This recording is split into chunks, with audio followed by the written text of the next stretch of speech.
الحمد لله رب العالمين الرحمن الرحيم مالك يوم الدين إياك نعبد وإياك نستعين اهدنا الصراط المستقيم صراط الذين أنعمت عليهم غير المغضوب عليهم ولا الضالين.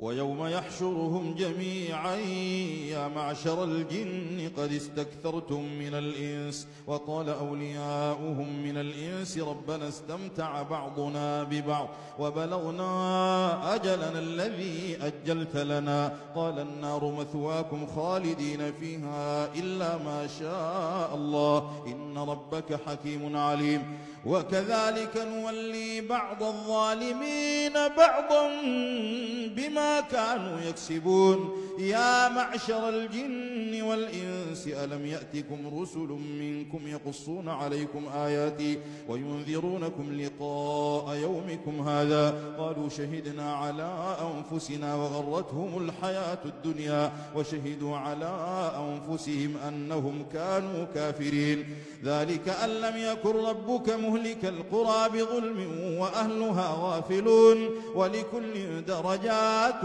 مما عملوا وما ربك بغافل عما يعملون وربك الغني ذو الرحمة إن يشأ يذهبكم ويستخلف من بعدكم ما يشاء كما أنشأكم من ذرية قوم آخرين إنما توعدون لآت وما أنتم بمعجزين. قل يا قوم اعملوا على مكانتكم إني عامل فسوف تعلمون من تكون له عاقبة الدار إنه لا يفلح الظالمون. وجعلوا لله مما ذرأ من الحرث والأنعام نصيبا فقالوا هذا لله بزعمهم وهذا لشركائنا فما كان لشركائهم فلا يصل إلى الله وما كان لله فهو يصل إلى شركائهم ساء ما يحكمون.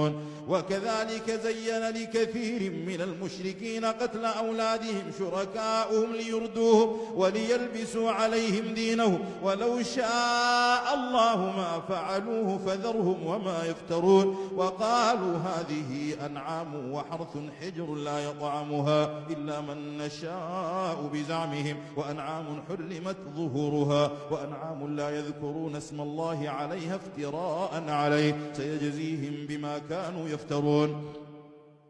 وقالوا ما في بطون هذه الأنعام خالصة لذكورنا ومحرم على أزواجنا وإن يكن ميتة فهم فيه شركاء سيجزيهم وصفهم إنه حكيم عليم. قد خسر الذين قتلوا أولادهم سفها بغير علم وحرموا ما رزقهم الله افتراء على الله قد ضلوا وما كانوا مهتدين.